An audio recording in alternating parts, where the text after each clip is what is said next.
Assalamualaikum warahmatullahi wabarakatuh. Perkenalkan, nama saya Yayu, mahasiswa PPG dalam jabatan Universitas Siliwangi, Angkatan 3 akan melaksanakan PPL siklus 1 dengan tema Masuknya Pengaruh Agama Hindu-Buddha ke Indonesia. Selamat menyaksikan. Assalamualaikum warahmatullahi wabarakatuh.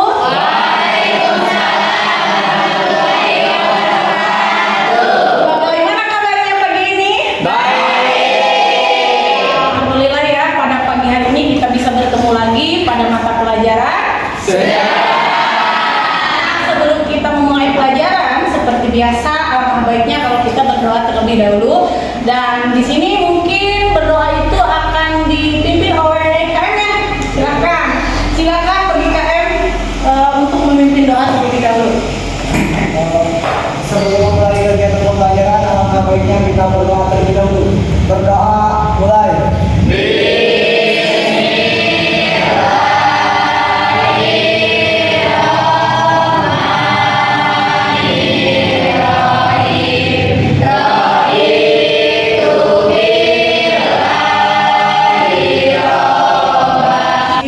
Selanjutnya Ibu mau mengecek kehadiran kalian ya.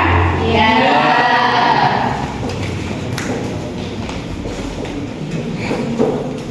Arya Prayoga. Hadir. Agni. Hadir. Depa. Hadir. Dulwa. Hadir. Dipi. Hadir. Elsa Sakinah. Hadir. Erwan. Hadir.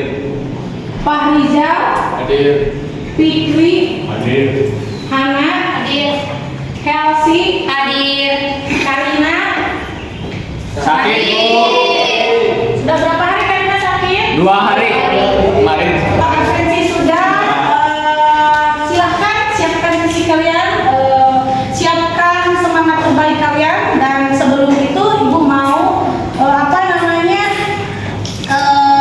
membahas dulu materi yang sudah kemarin kita Pelajari. Kemarin itu kita mempelajari mengenai apa? Materi apa? Zaman praaksara. Zaman praaksara. Nah, zaman praaksara itu apa? Coba siapa yang mau mengajukan tangan? Apa itu zaman praaksara? Silakan. Satu diri. Ya, boleh. Untuk mengulas materi yang kemarin dipelajari, zaman praaksara itu adalah zaman di mana sebelum manusia mengenal tulisan, yang di mana di zaman tersebut manusia itu masih menggunakan logam atau batu untuk menulis. Ya, baik. Bisa tepuk tangan untuk saya. Terus ada lagi yang di mana manusia itu belum mengenal tulisan. Orang masih zaman praaksara? Tidak. Orang sudah mengenal aksara. Bahkan sudah mengenal si dia ya. Perhatikan, minggu kemarin kita itu membahas mengenai zaman praaksara, di mana zaman praaksara itu merupakan suatu zaman di mana manusia itu belum mengenal aksara. Tidak hanya aksara, manusia itu belum mengenal kebudayaan, manusia itu belum mengenal tempat tinggal, belum mengenal sistem masyarakat dan sebagainya ya, seperti yang kita pelajari minggu lalu. Nah, dari pembahasan mengenai aksara kalian dapat dipahami sebelum lanjut ke materi selanjutnya. Berarti selanjutnya kita itu akan mempelajari mengenai materi apa? Masuknya kebudayaan Hindu-Buddha ke Indonesia. Kalau materi mengenai agama Hindu dan agama Buddha, alangkah baiknya kalau Ibu itu mengecek perasaan kalian ya sebelum dimulai pembelajaran ke materi selanjutnya. Di sini Ibu punya semacam SDG ya. Maaf ya. Dan di sini ada 4 kategori ya, kategori perasaan. Yang pertama itu ada apa? Yang kedua? Yang ketiga? Yang keempat? Kira-kira perasaan kalian sekarang itu menggambarkan yang mana ya? Nah, di sini mungkin Ibu punya slip ya, slip note ya, bukan ini. Jadi ini izin pernikahan satu orang satu ya. Silahkan diestafetkan ke belakang. Tuliskan nama ya yang dan tempelkan.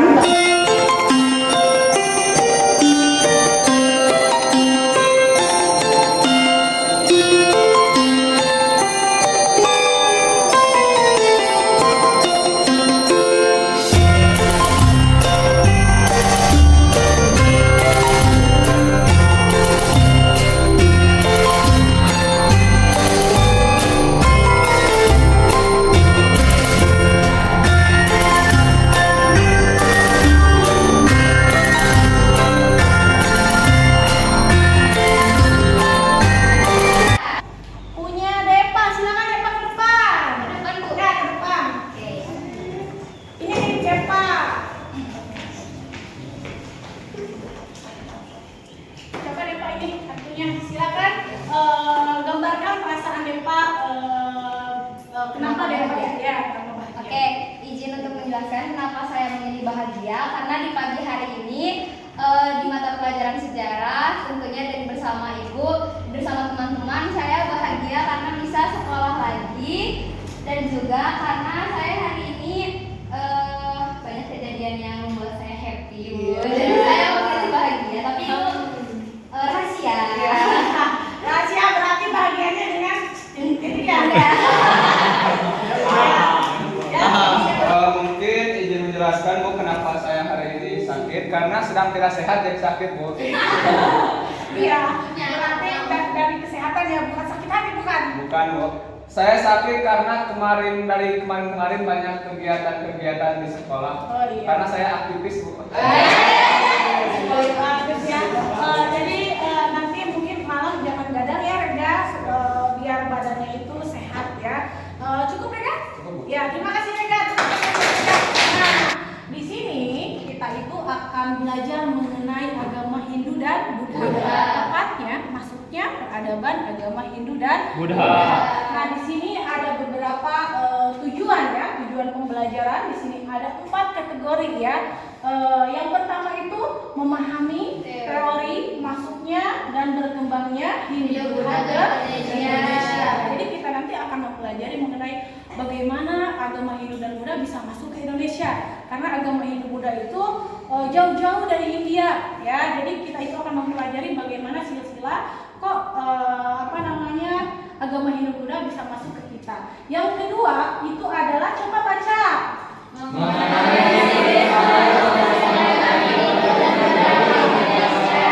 Ya, perhatikan. Selanjutnya, ini ada beberapa teori masuknya Hindu Buddha ke Indonesia. Beberapa teori di sini? 4. Coba yang pertama itu ada teori Brahmana. Mana yang kedua? Teori Kshatriya. Yang ketiga? Teori Vaishya. Yang keempat? Teori Asmadi. Nah, dari keempat teori ini pernah mendengar tidak? Pernah. Ada yang pernah coba? Siapa? Angkat tangan. Ada pernah? Misalnya waktu SMP, saya pernah Bu waktu SMP misalnya mengenal teori-teori yang ada di depan ini, ada teori Brahmana. Nah, teori Brahmana ini menyebutkan bahwa pengaruh agama Hindu Buddha masuk ke Indonesia itu dibawa oleh kaum Brahmana. Kaum Brahmana itu adalah di agama Hindu, Brahmana itu adalah kasta teratas ya, kasta teratas di mana Brahmana itu adalah orang yang ahli dalam agama Hindu ya. Bisa dikatakan kalau di Islam mungkin setara dengan Ulama. ya, seperti itu ulama ya. Nah, kalau teori Brahmana itu adalah orang yang sama ya, orang yang kita dalam ahli agama, tepatnya agama Hindu. Nah, jadi teori ini mengatakan bahwa agama Hindu itu masuk ke Indonesia itu dibawa oleh kaum Brahmana yang diundang oleh orang Indonesia, khususnya kepala suku ya, yang diundang oleh kepala suku. Tujuannya itu untuk menyamakan status kepala suku dengan raja-raja yang ada di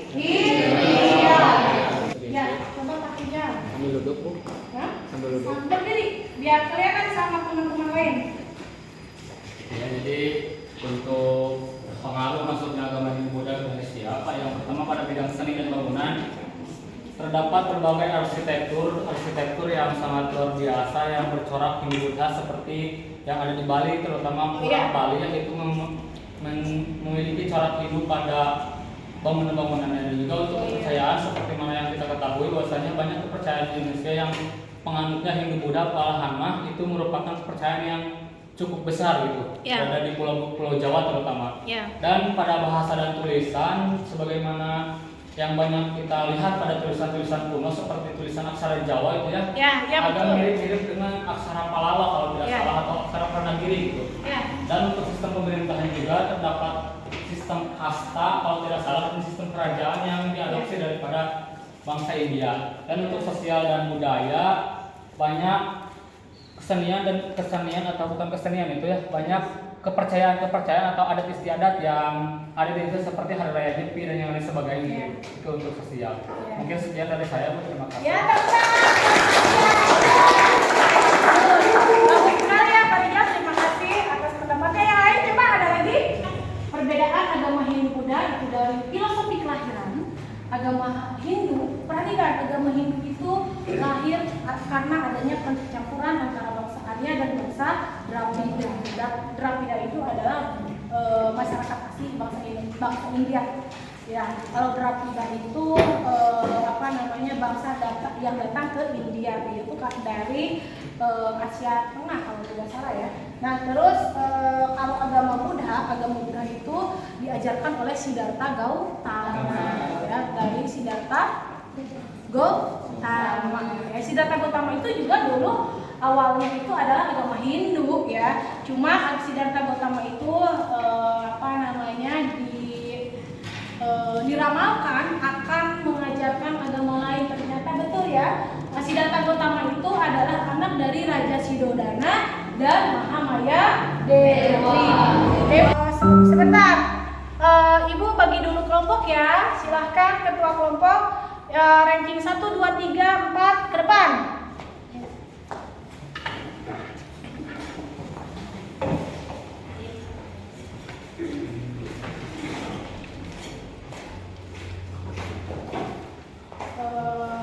Sini Ibu ada catatan ya.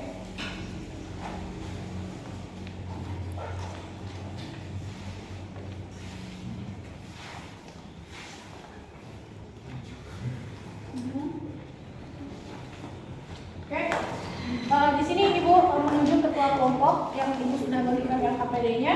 Silakan kalian tunjuk, kalian berhitung saja ya.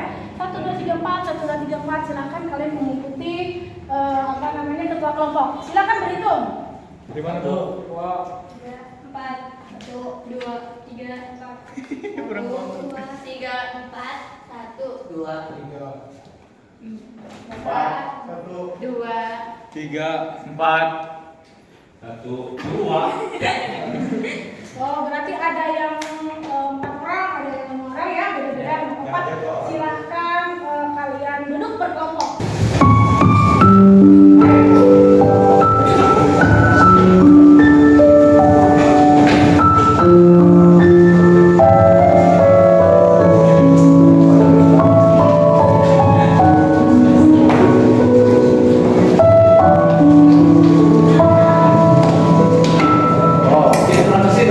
Berkibarlah bendera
Pak.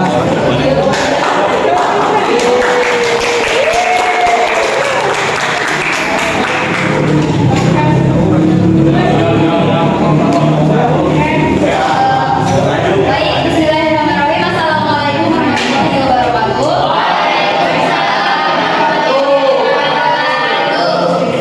Di sini tidak perlu perkenalan lagi ya, karena kita sudah kenal bersama-sama. Tapi di sini saya sebagai perwakilan dari kelompok 1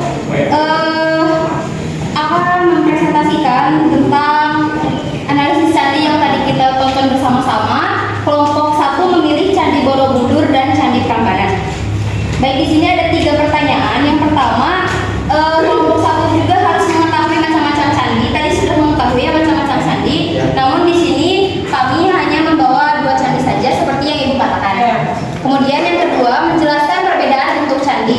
Nah, di sini yang pertama yaitu Candi Borobudur berbentuk punden berundak yang terdiri dari 9 teras bertumpuk yang mencakup 6 teras berbentuk bujur sangkar dan 3 pelataran berbentuk bundar. Salah satu ciri khas candi ini adalah relief batu yang mengelilingi dindingnya. Terdapat kurang lebih 2.600 pilar lebih. Dan kemudian yang kedua ada Candi Prambanan berbentuk tinggi dan ramping sesuai dengan arsitektur Hindu pada umumnya dengan candi Siwa sebagai candi utama memiliki ketinggian 47 meter menjulang di tengah kompleks gugusan candi-candi yang lebih kecil. Jadi Candi Prambanan yang utamanya itu ada di tengah-tengah dan di luarnya. Ya, silakan. Izin bertanya. Ya. Untuk pertanyaannya itu apa perbedaan antara Candi Prambanan dan Candi Borobudur? Ya, bedanya. Siap.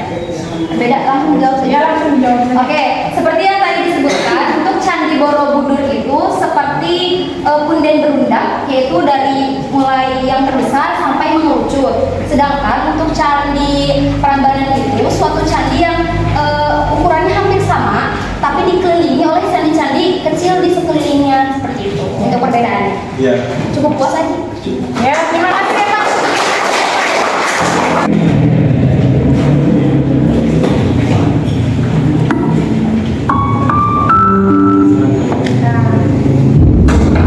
Ikuti gerakan. Ya.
Sudah? Sudah belum? Sudah? Sudah? Sudah.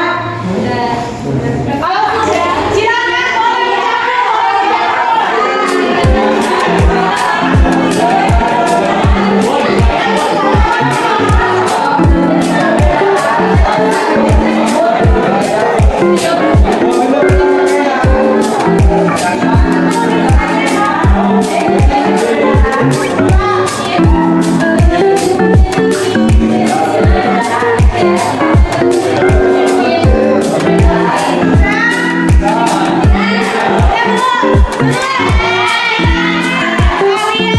duduknya berpasangan.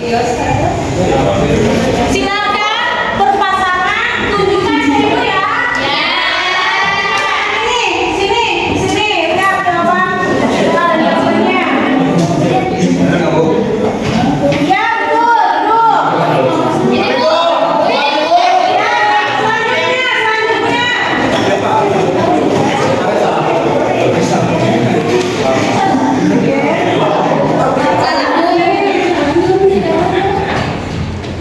Kunci candi yang digunakan sebagai tempat ibadah pada agama ini kok agama Hindu salah ya? Silakan di depan. Ya sudah semua. Tadi kalian menjawab ada yang kebanyakan yang betul, berarti ini dua pasangan itu jawabannya tertukar ya? Berarti salah tadi sesuai kesepakatan. Apabila ada siswa yang salah mencocokkan antara kartu soal dan kartu jawaban itu diberi hukuman. Setuju tidak?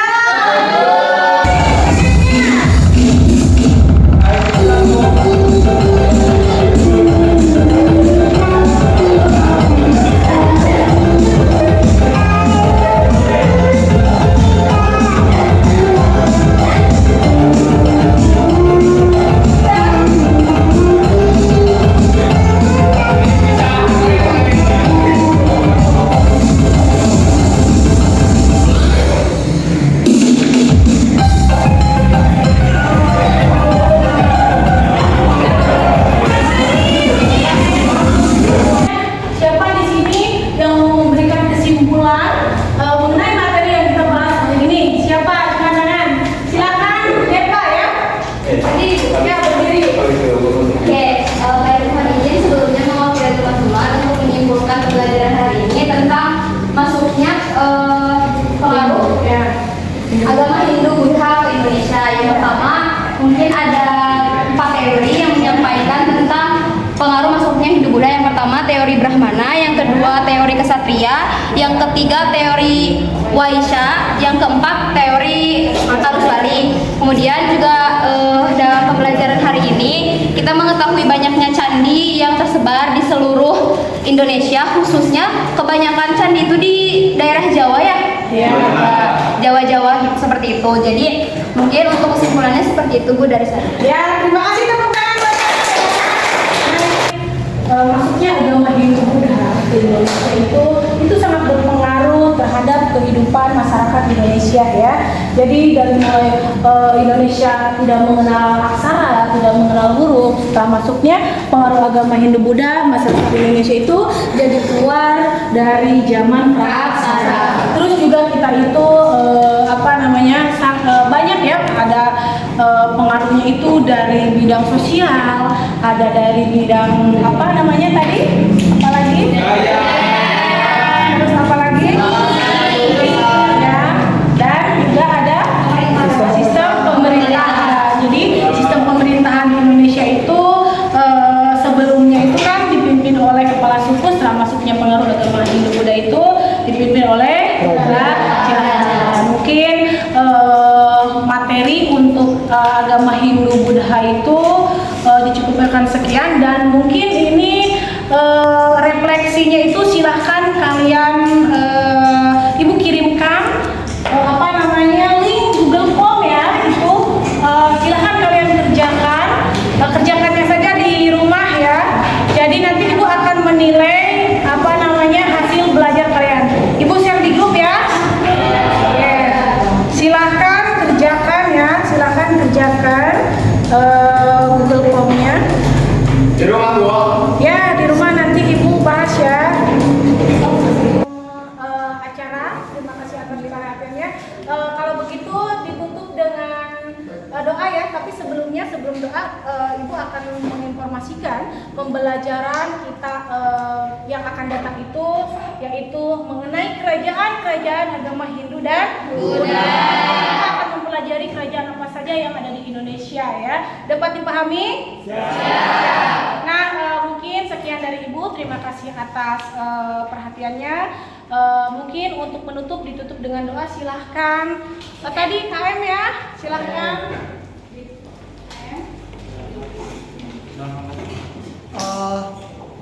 Atas kelancaran pembelajaran kali ini, mudah-mudahan ilmu yang kita dapatkan bermanfaat dan bisa diaplikasikan. Untuk itu, atas kelancaran berdoa dalam hati masing-masing dipersilahkan.